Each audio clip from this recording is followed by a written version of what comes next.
Madame la Présidente désignée, la responsabilité que... Mrs. Konig, your task as head of the SRB is huge, since you'll have to deal with systemic banking crises which are inevitable in Europe, and if necessary, decide through the single clearing system to deal with banks like that. There's the bail-in, which is ultra-liberal. You're trying to help out clients of private banks that are in trouble, making people believe that ordinary taxpayers won't be touched, but the people who can working with these banks are, of course, taxpayers too. I think we should look at the question of nationalising banks, which might be only temporary in nature. Clients should be protected up to a level of €100,000. That's a relative figure. It could be considerably reduced depending on how banking union goes and in terms of accumulated banking losses. On the resolution fund, when it's fully up and running by 2025, with 55 billion, there's no way it can deal with the impact of various crises if they occur simultaneously. My first question is technical in nature then.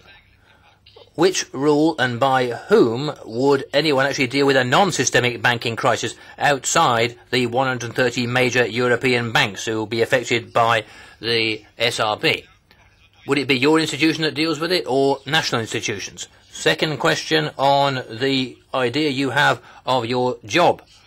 Are you there to save private banks, to stop the crisis spreading and not block credit off, or would you be there to protect savers so that they don't see their savings disappear as has happened in Cyprus? I think citizens in Europe were very interested to hear what you have to say. Thank you. Thank you.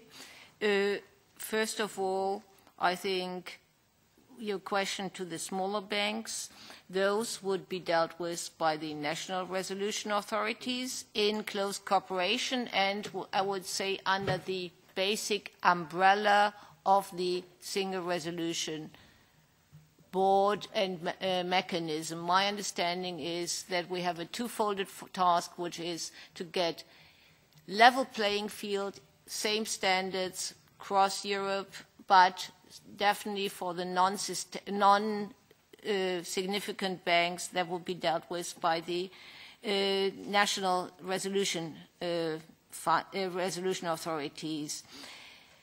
The question of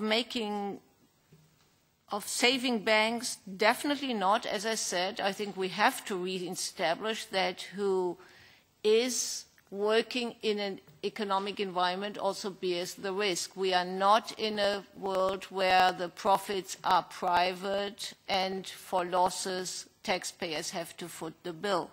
And by that I think we make the world safer for both, for the savers and for the entire system, because my understanding is always to be proactive.